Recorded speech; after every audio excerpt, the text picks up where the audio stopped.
The next event that occurred was of so singular a nature that it might have caused me a feeling of superstitious surprise, if my mind had not been fortified by principle against any pagan weakness of that sort. The uneasy sense of something wrong in the family which had made me wish myself away from Blackwater Park, was actually followed, strange to say, by my departure from the house. It is true that my absence was for a temporary period only, but the coincidence was, in my opinion, not the less remarkable on that account. My departure took place under the following circumstances. A day or two after the servants all left, I was again sent for to see Sir Percival. The undeserved slur which he had cast on my management of the household did not, I am happy to say, prevent me from returning good for evil to the best of my ability, by complying with his request as readily and respectfully as ever. It cost me a struggle with that fallen nature, which we all share in common, before I could suppress my feelings. Being accustomed to self-discipline, I accomplished the sacrifice. I found Sir Percival and Count Fosco sitting together again. On this occasion his lordship remained present at the interview, and assisted in the development of Sir Percival's views. The subject to which they now requested my attention related to the healthy change of air by which we all hoped that Miss Holcombe and Lady Glyde might soon be enabled to profit. Sir Percival mentioned that both the ladies would probably pass the autumn, by invitation of Frederick Fairley, Esquire, at Limmeridge House, Cumberland. But before they went there, it was his opinion, confirmed by Count Fosco, who here took up the conversation and continued it to the end, that they would benefit by a short residence first in the genial climate of Torquay. The great object, therefore, was to engage lodgings at that place, affording all the comforts and advantages of which they stood in need, and the great difficulty was to find an experienced person capable of choosing the sort of residence which they wanted. In this emergency the Count begged to inquire, on Sir Percival's behalf, whether I would object to give the ladies the benefit of my assistance, by proceeding myself to Torquay in their interests. It was impossible for a person in my situation to meet any proposal, made in these terms, with a positive objection. I could only venture to represent the serious inconvenience of my leaving Blackwater Park and the extraordinary absence of all the indoor servants, with the one exception of Margaret Porchet. But Sir Percival and his lordship declared that they were both willing to put up with inconvenience for the sake of the invalids. I next respectfully suggested writing to an agent at Torquay, but I was met here by being reminded of the imprudence of taking lodgings without first seeing them. I was also informed that the Countess, who would otherwise have gone to Devonshire herself, could not, in Lady Glyde's present condition, leave her niece, and that Sir Percival and the Count had business to transact together which would oblige them to remain at Blackwater Park. In short, it was clearly shown me that if I did not undertake the errand, no one else could be trusted with it. Under these circumstances, I could only inform Sir Percival that my services were at the disposal of Miss Holcombe and Lady Glyde.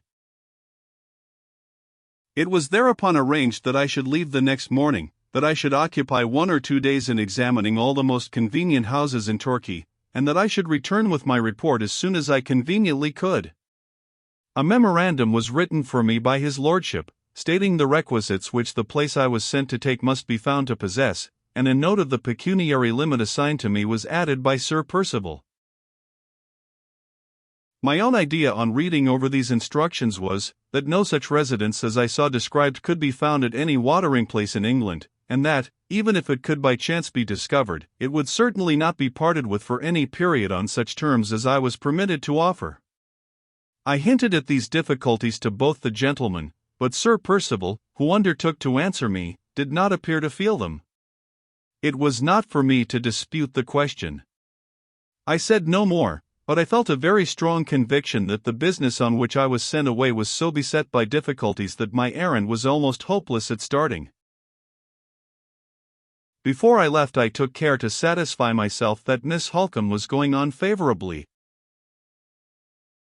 There was a painful expression of anxiety in her face which made me fear that her mind, on first recovering itself, was not at ease. But she was certainly strengthening more rapidly than I could have ventured to anticipate, and she was able to send kind messages to Lady Glyde, saying that she was fast getting well, and entreating her ladyship not to exert herself again too soon. I left her in charge of Mrs. Rubbell, who was still as quietly independent of everyone else in the house as ever. When I knocked at Lady Glyde's door before going away, I was told that she was still sadly weak and depressed, my informant being the Countess, who was then keeping her company in her room. Sir Percival and the Count were walking on the road to the lodge as I was driven by in the chaise. I bowed to them and quitted the house, with not a living soul left in the servants' offices but Margaret Porchet. Everyone must feel what I have felt myself since that time, that these circumstances were more than unusual, they were almost suspicious. Let me, however, say again that it was impossible for me, in my dependent position, to act otherwise than I did. The result of my errand at Torquay was exactly what I had foreseen. No such lodgings as I was instructed to take could be found in the whole place, and the terms I was permitted to give were much too low for the purpose, even if I had been able to discover what I wanted. I accordingly returned to Blackwater Park, and informed Sir Percival, who met me at the door, that my journey had been taken in vain. He seemed too much occupied with some other subject to care about the failure of my errand, and his first words informed me that even in the short time of my absence another remarkable change had taken place in the house. The Count and Countess Fosco had left Blackwater Park for their new residence in St. John's Wood. I was not made aware of the motive for this sudden departure. I was only told that the Count had been very particular in leaving his kind compliments to me. When I ventured on asking Sir Percival whether Lady Glyde had anyone to attend to her comforts in the absence of the Countess, he replied that she had Margaret Porchet to wait on her, and he added that a woman from the village had been sent for to do the work downstairs. The answer really shocked me. There was such a glaring impropriety in permitting an under-housemaid to fill the place of confidential attendant on Lady Glyde. I went upstairs at once, and met Margaret on the bedroom landing. Her services had not been required, naturally enough, her mistress having sufficiently recovered that morning to be able to leave her bed. I asked next after Miss Holcombe, but I was answered in a slouching, sulky way, which left me no wiser than I was before. I did not choose to repeat the question, and perhaps provoke an impertinent reply.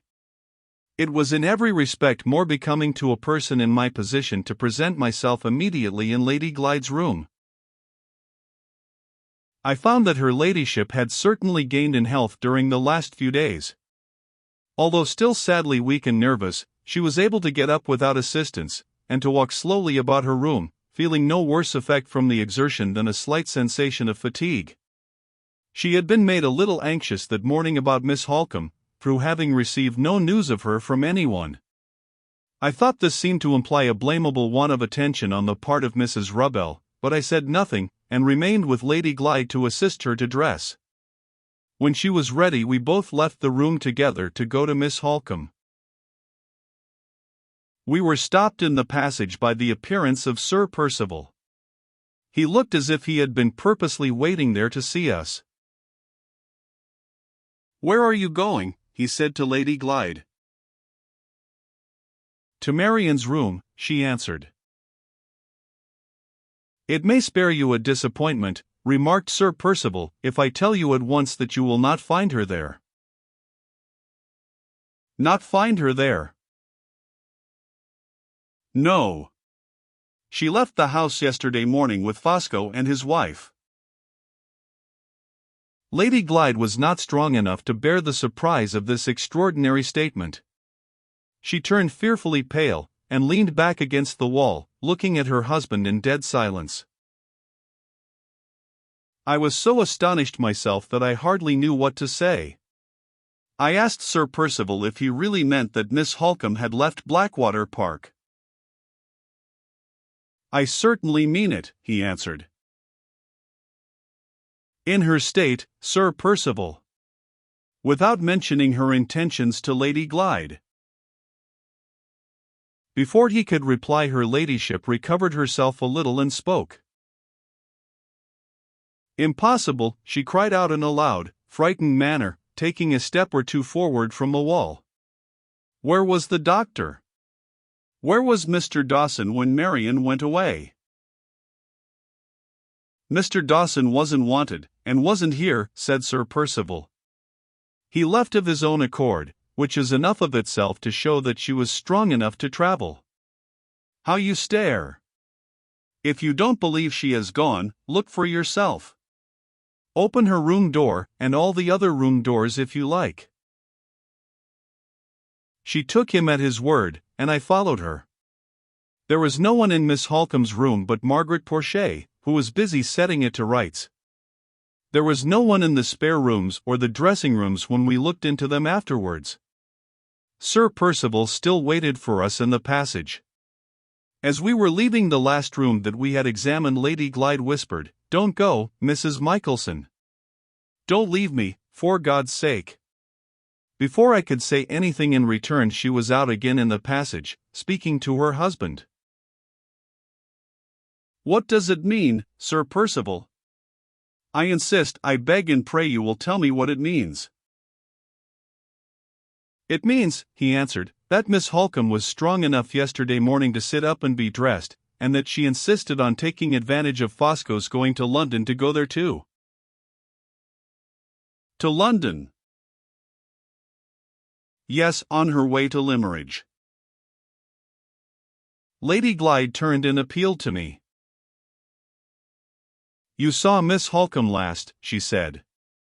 "Tell me plainly, Mrs. Michelson, did you think she looked fit to travel?" "Not in my opinion, your ladyship." Sir Percival, on his side, instantly turned and appealed to me also.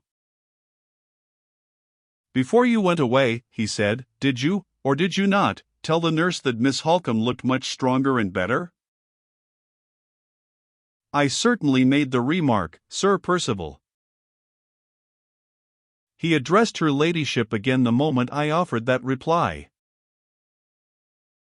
"Set one of Mrs. Michelson's opinions fairly against the other," he said, "and try to be reasonable about a perfectly plain matter. If she had not been well enough to be moved, do you think we should any of us have risked letting her go? She has got 3 competent people to look after her, Fosco and your aunt, and Mrs. Rubbel, who went away with them expressly for that purpose. They took a whole carriage yesterday, and made a bed for her on the seat in case she felt tired. Today, Fosco and Mrs. Rubbel go on with her themselves to Cumberland. Why does Marian go to Limmeridge and leave me here by myself?" said her ladyship, interrupting Sir Percival.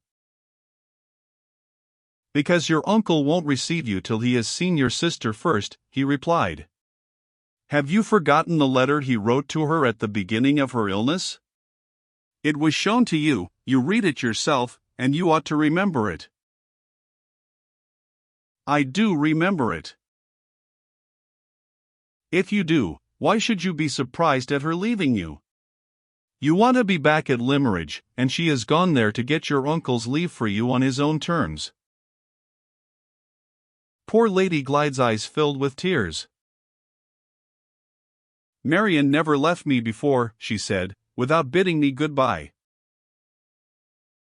"She would have bid you goodbye this time," returned Sir Percival, "if she had not been afraid of herself and of you. She knew you would try to stop her, she knew you would distress her by crying. Do you want to make any more objections? If you do, you must come downstairs and ask questions in the dining room. These worries upset me. I want a glass of wine." He left us suddenly. His manner all through this strange conversation had been very unlike what it usually was. He seemed to be almost as nervous and fluttered, every now and then, as his lady herself. I should never have supposed that his health had been so delicate, or his composure so easy to upset. I tried to prevail on Lady Glyde to go back to her room, but it was useless.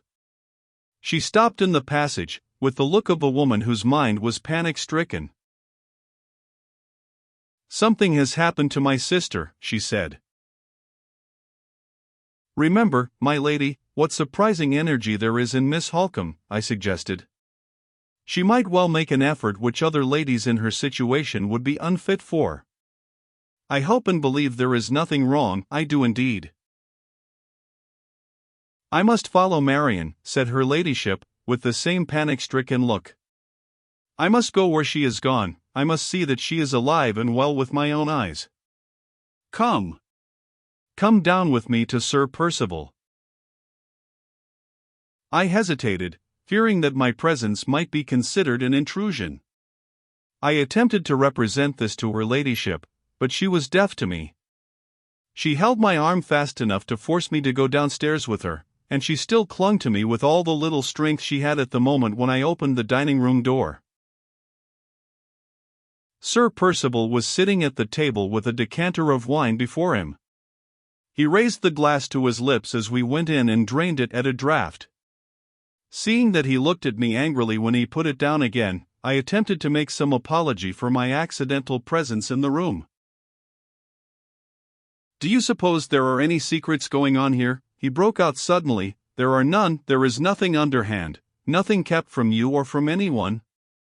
After speaking those strange words loudly and sternly, he filled himself another glass of wine and asked Lady Glyde what she wanted of him.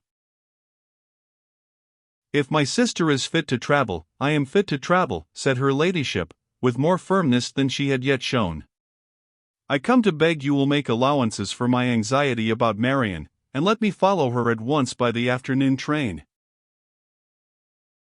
"You must wait till tomorrow," replied Sir Percival, "and then if you don't hear to the contrary you can go." "I don't suppose you are at all likely to hear to the contrary, so I shall write to Fosco by tonight's post." He said those last words holding his glass up to the light, and looking at the wine in it instead of at Lady Glyde. Indeed, he never once looked at her throughout the conversation. Such a singular want of good breeding in a gentleman of his rank impressed me, I own, very painfully.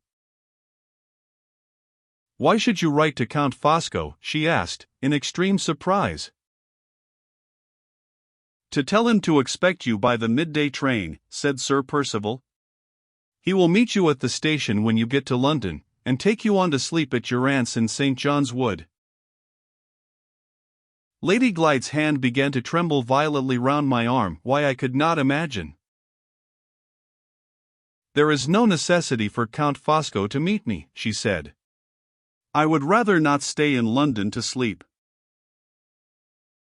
"You must. You can't take the whole journey to Cumberland in one day. You must rest a night in London, and I don't choose you to go by yourself to an hotel. Fosco made the offer to your uncle to give you house room on the way down, and your uncle has accepted it. Here is a letter from him addressed to yourself. I ought to have sent it up this morning, but I forgot. Read it and see what Mr. Fairley himself says to you." Lady Glyde looked at the letter for a moment and then placed it in my hands. "Read it," she said faintly. "I don't know what is the matter with me. I can't read it myself." It was a note of only 4 lines, so short and so careless that it quite struck me.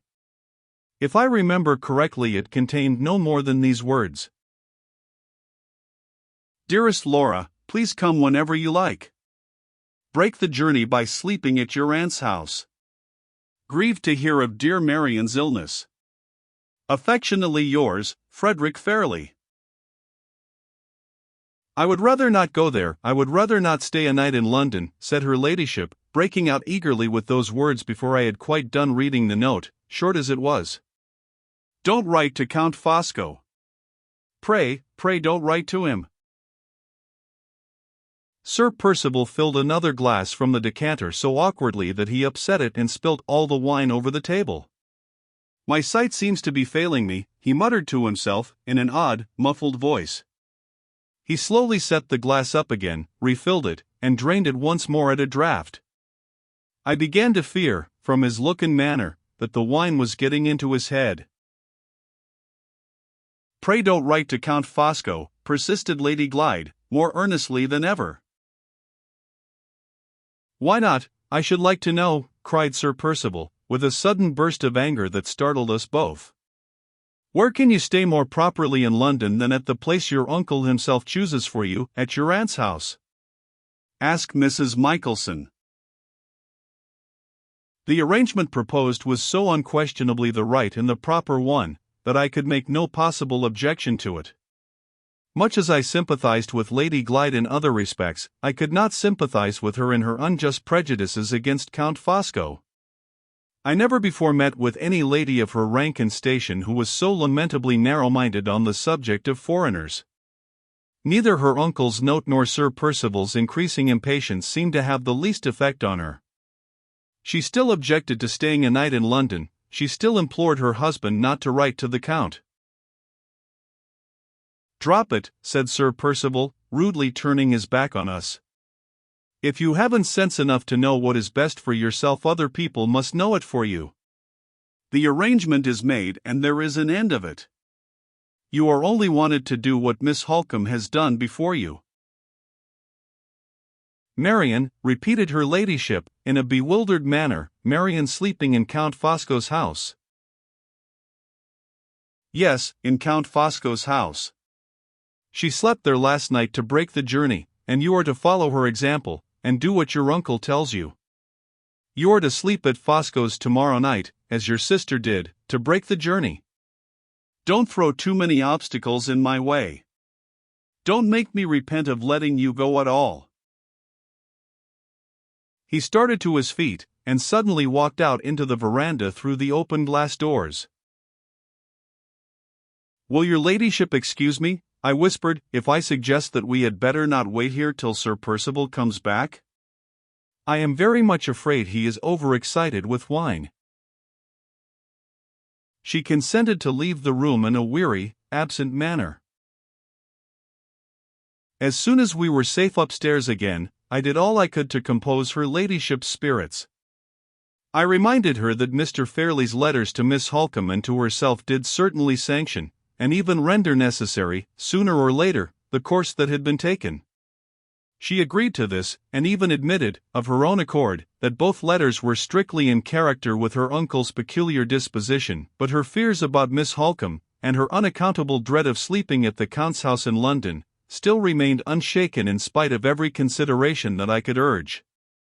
I thought it my duty to protest against Lady Glyde's unfavourable opinion of his lordship, and I did so, with becoming forbearance and respect. "Your ladyship will pardon my freedom," I remarked, in conclusion, "but it is said, 'By their fruits ye shall know them.' I am sure the Count's constant kindness and constant attention, from the very beginning of Miss Holcombe's illness, merit our best confidence and esteem. Even his lordship's serious misunderstanding with Mr. Dawson was entirely attributable to his anxiety on Miss Holcombe's account." "What misunderstanding?" inquired her ladyship, with a look of sudden interest. I related the unhappy circumstances under which Mr. Dawson had withdrawn his attendance, mentioning them all the more readily because I disapproved of Sir Percival's continuing to conceal what had happened, as he had done in my presence, from the knowledge of Lady Glyde. Her ladyship started up, with every appearance of being additionally agitated and alarmed by what I had told her. "Worse than I thought," she said, walking about the room in a bewildered manner. "The Count knew Mr. Dawson would never consent to Marian's taking a journey. He purposely insulted the doctor to get him out of the house." "Oh, my lady! My lady!" I remonstrated. "Mrs. Michelson," she went on vehemently, "no words that ever were spoken will persuade me that my sister is in that man's power and in that man's house with her own consent. My horror of him is such, that nothing Sir Percival could say and no letters my uncle could write, would induce me, if I had only my own feelings to consult, to eat, drink, or sleep under his roof. But my misery of suspense about Marian gives me the courage to follow her anywhere, to follow her even into Count Fosco's house." I thought it right, at this point, to mention that Miss Holcombe had already gone on to Cumberland, according to Sir Percival's account of the matter. "I am afraid to believe it," answered her ladyship. "I am afraid she is still in that man's house. If I am wrong, if she has really gone on to Limmeridge, I am resolved I will not sleep tomorrow night under Count Fosco's roof. My dearest friend in the world, next to my sister, lives near London. You have heard Miss Holcombe, speak of Mrs. Vesey? I mean to write, and propose to sleep at her house. I don't know how I shall get there, I don't know how I shall avoid the Count, but to that refuge I will escape in some way, if my sister has gone to Cumberland. All I ask of you to do, is to see yourself that my letter to Mrs. Vesey goes to London tonight, as certainly as Sir Percival's letter goes to Count Fosco. I have reasons for not trusting the post-bag downstairs. Will you keep my secret, and help me in this? It is the last favor, perhaps, that I shall ever ask of you. I hesitated. I thought it all very strange. I almost feared that her ladyship's mind had been a little affected by recent anxiety and suffering. At my own risk, however, I ended by giving my consent. If the letter had been addressed to a stranger, or to anyone but a lady so well known to me by report as Mrs. Vesey, I might have refused. I thank God, looking to what happened afterwards, I thank God I never thwarted that wish, or any other, which Lady Glyde expressed to me, on the last day of her residence at Blackwater Park. The letter was written and given into my hands. I myself put it into the post-box in the village that evening. We saw nothing more of Sir Percival for the rest of the day. I slept, by Lady Glyde's own desire, in the next room to hers, with the door open between us.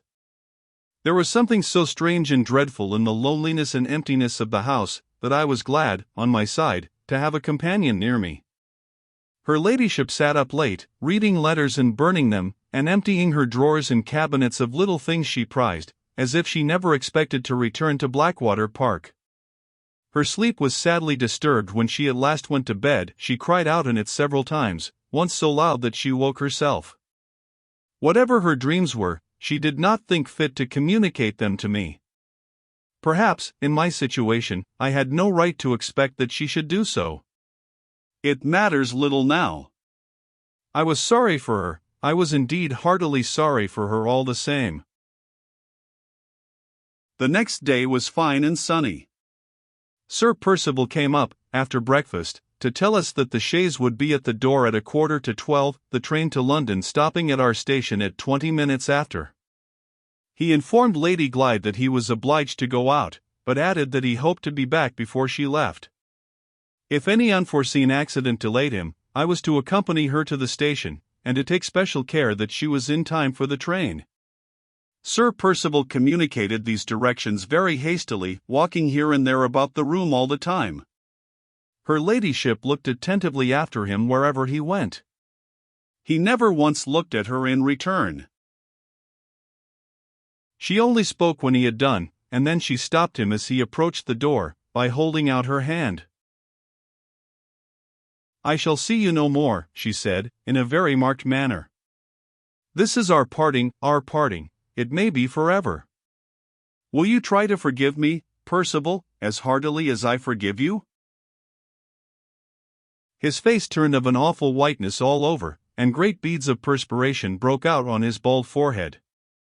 "I shall come back," he said, and made for the door, as hastily as if his wife's farewell words had frightened him out of the room.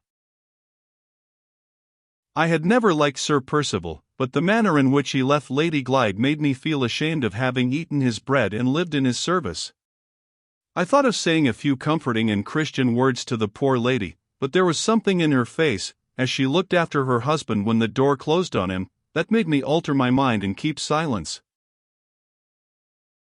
At the time named the chaise drew up at the gates. Her ladyship was right, Sir Percival never came back. I waited for him till the last moment, and waited in vain. No positive responsibility lay on my shoulders, and yet I did not feel easy in my mind. "It is of your own free will," I said, as the chaise drove through the lodge gates, "that your ladyship goes to London?" "I will go anywhere," she answered, "to end the dreadful suspense that I am suffering at this moment." She had made me feel almost as anxious and as uncertain about Miss Holcombe as she felt herself. I presumed to ask her to write me a line, if all went well in London. She answered, "Most willingly, Mrs. Michelson." We all have our crosses to bear, my lady, I said, seeing her silent and thoughtful, after she had promised to write. She made no reply. She seemed to be too much wrapped up in her own thoughts to attend to me. I fear your ladyship rested badly last night, I remarked, after waiting a little. Yes, she said, I was terribly disturbed by dreams. Indeed, my lady? I thought she was going to tell me her dreams, but no, when she spoke next it was only to ask a question. You posted the letter to Mrs. Vesey with your own hands? Yes, my lady. Did Sir Percival say, yesterday, that Count Fosco was to meet me at the terminus in London? He did, my lady. She sighed heavily when I answered that last question, and said no more. We arrived at the station, with hardly 2 minutes to spare. The gardener, who had driven us, managed about the luggage, while I took the ticket. The whistle of the train was sounding when I joined her ladyship on the platform. She looked very strangely, and pressed her hand over her heart, as if some sudden pain or fright had overcome her at that moment. I wish you were going with me, she said, catching eagerly at my arm when I gave her the ticket. If there had been time, if I had felt the day before as I felt then, I would have made my arrangements to accompany her, even though the doing so had obliged me to give Sir Percival warning on the spot. As it was, her wishes, expressed at the last moment only, were expressed too late for me to comply with them. She seemed to understand this herself before I could explain it, and did not repeat her desire to have me for a traveling companion. The train drew up at the platform. She gave the gardener a present for his children, and took my hand, in her simple hearty manner, before she got into the carriage. You have been very kind to me and to my sister, she said, kind when we were both friendless. I shall remember you gratefully, as long as I live to remember anyone. Goodbye, and God bless you. She spoke those words with a tone and a look which brought the tears into my eyes. She spoke them as if she was bidding me farewell forever. Goodbye, my lady, I said, putting her into the carriage, and trying to cheer her. Goodbye, for the present only, goodbye, with my best and kindest wishes for happier times. She shook her head, and shuddered as she settled herself in the carriage. The guard closed the door. Do you believe in dreams? She whispered to me at the window. My dreams, last night, were dreams I have never had before. The terror of them is hanging over me still. The whistle sounded before I could answer, and the train moved. Her pale quiet face looked at me for the last time, looked sorrowfully and solemnly from the window. She waved her hand, and I saw her no more. Towards 5 o'clock on the afternoon of that same day, having a little time to myself in the midst of the household duties which now pressed upon me, I sat down alone in my own room, to try and compose my mind with the volume of my husband's sermons. For the first time in my life I found my attention wandering over those pious and cheering words. Concluding that Lady Glyde's departure must have disturbed me far more seriously than I had myself supposed, I put the book aside, and went out to take a turn in the garden. Sir Percival had not yet returned, to my knowledge, so I could feel no hesitation about showing myself in the grounds. On turning the corner of the house, and gaining a view of the garden, I was startled by seeing a stranger walking in it. The stranger was a woman. She was lounging along the path with her back to me, and was gathering the flowers. As I approached she heard me, and turned round. My blood curdled in my veins. The strange woman in the garden was Mrs. Rubbell. I could neither move nor speak. She came up to me, as composedly as ever, with her flowers in her hand. "What is the matter, ma'am?" she said quietly. "You here?" I gasped out. "Not gone to London? Not gone to Cumberland?" Mrs. Rubell smelt at her flowers with a smile of malicious pity. "Certainly not," she said. "I have never left Blackwater Park." I summoned breath enough and courage enough for another question. "Where is Miss Holcomb?" Mrs. Rubell fairly laughed at me this time, and replied in these words. "Miss Holcomb, ma'am, has not left Blackwater Park either." When I heard that astounding answer, all my thoughts were startled back on the instant to my parting with Lady Glyde. I can hardly say I reproached myself, but at that moment I think I would have given many a year's hard savings to have known 4 hours earlier what I knew now. Mrs. Rubell waited, quietly arranging her nosegay, as if she expected me to say something.